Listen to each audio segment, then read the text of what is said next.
Defalsification of Indian history. Our national identity has been deliberately distorted by history written about us by invading aggressors. As a result, today our youth tend to be defensive and ashamed by the thousand-year-old history of India of being ruled by foreigners who came as looters, marauders, pillagers, and rapists. But in reality, we Hindus and those others who acknowledge their ancestors were Hindus instead should be proud of our history, even of what happened during the miserable 1,000 years. This is because the onslaught of Islam and Christianity on rampage in West Asia, Africa, and Europe was deflated and stopped in only India. Persia, Babylon, Byzantine, Turkey, and Egypt, all other great civilizations surrendered, capitulated to Islamic Jihad within a few years. Iran in 17 years, Egypt in 21 years, and converted 100% to Islam, while Europe crumbled to Christianity in just half a century, each thereby wiping out their own initial identities. Even though India was looted, pirated, ravaged, ruled, raped for 1,000 years, unlike the other countries, Hindus as a collective group did not capitulate. Thus, India in 1947 was still of 80% Hindus of the unpartitioned Hindustan, 85% of the truncated India, and is still a continuing Hindu civilization. This is a matter to be proud of. We need to defalsify Indian history and update everything through scientific applications of satellite imaging, DNA analysis, etc., and even archaeology, etc. The Aryan invasion theory is the biggest lie which the British imperialists imposed on us, and the Muslim leaders happily accepted that for their own reasons. It's understandable. When a Hindu says that the land originally belongs to us, these scoundrels used this Aryan invasion theory to suggest that nobody really owns. You also came from Germany or Scandinavia, Aryans came from there. We also came from somewhere else. So, jiski lati, uski bhains. So, just shut up.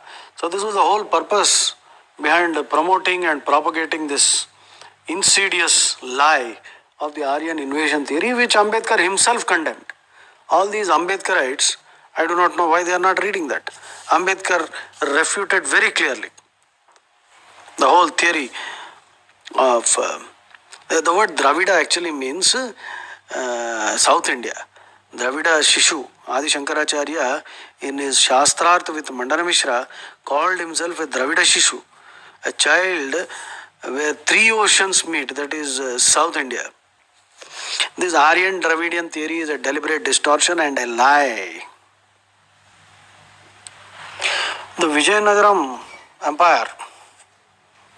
Empire and Shivaji and so many others resisted the onslaught of Islam. Vijayanagara Samrajyam lasted twice as long and over a much larger area than Mughal rule. Now, Vijayanagara Empire ruled for something like 250 years, and the kingdom was much bigger, much larger than the Mughal kingdom. But we never had a single lesson on Hakkaraya, Bukkaraya, or your Krishna Devaraya. But we had a lesson on all the scoundrels of Babar the pederast, who wrote love poems about Baburi in his own Babarnama. This scoundrel was a gangster, and all were drunkards except Akbar. All the others were scoundrels, bigots, drug addicts, and Babur was clearly a pederast, child molester, pedophile. Today he would be behind bars for what he did. So, and then the history of the Sikhs. Ranjit Singh never lost a battle. Banda Bahadur. And if you go on listing all the great heroes of Sikhism, you will be amazed. And we were not taught lessons about these personalities. The courageous defiance of Rana Pratap, Rani Jhansi, Rani Channamma, Kattabomman, Netaji Subhash Chandra Bose, all these are people who are worshipped as icons. Though they did not lead us to victory, they were defeated and killed. But one thing was certain, they had the courage of conviction in the face of huge odds not to submit to tyranny. even if it meant death or impoverishment. That courageous defiance is also part of the glorious legacy of Hindutva. Those who capitulated like Raja Mansingh or Jayachand or Pudukottai Raja in order to live in pomp and grandeur by capitulating before the invader for selfish motives and betraying our heroes in war with the aggressor are despised today by the people. So in Hindutva, character is of supreme importance. People who compromise on values and character are despised. The Paramacharya Shankaracharya of Kanchi in 1947 advised the Indian government. In fact, his statement was, Hindus today have won their freedom, but it has not been translated into civilizational independence, which is what he wanted the Congress to achieve, and it worked in the opposite direction. Prithviraj Chauhan did not realize the change of rules of combat and war. He was still hanging on to the dharmic principles of war. He should have killed Muhammad Ghori. After repeatedly defeating Muhammad Ghori also, he forgave him. Whereas Islam, our history, 1,000 years of slavery is what we know now. The difference was Chhatrapati Shivaji fully understood the perfidy of the aggressors and their progeny.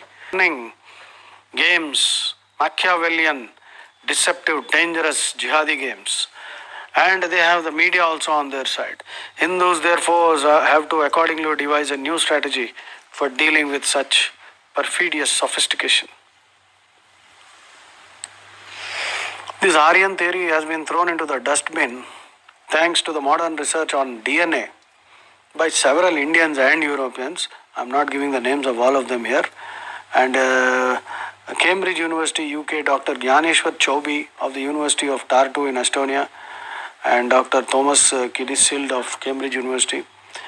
After 4 years of research on tens of thousands of samples, they came to even CCMB recently have come to the conclusion that all Indians had a common DNA, genetic traits, common, irrespective of the regions of India to which they belong to. Thus they rule out the so-called AIT, Aryan Invasion Theory. How did Buddhism disappear from India, the country of its origin? It was because of the Shastrarth, religious debates. Today we should openly challenge Christians and Muslims to come for a Shastrarth. Hindus never slaughtered any Buddhists. That is not how Buddhism was kicked out of this country. Buddhists were defeated by great Hindu scholars and even Jains. It is said that Ramanuja defeated 1,000 Jain scholars at one sitting in a Shastrarth, and all of them converted to Hinduism. So there are innumerable instances of, so Buddhism disappeared from India, the country of its origin, because all the Buddhists lost their debates. So this is a simple way we should challenge these Christian scholars and Muslim scholars to an open debate, and it will take a little effort on my part to tutor anybody, maybe a couple of hours. Any person with reasonably good communication skills will be able to punch holes into the Quran, the Bible, and all their other so-called holy books, which are full of absurdities, obscenities, vulgarities, brute violence, mindless superstition, and all kinds of obscurantist thinking.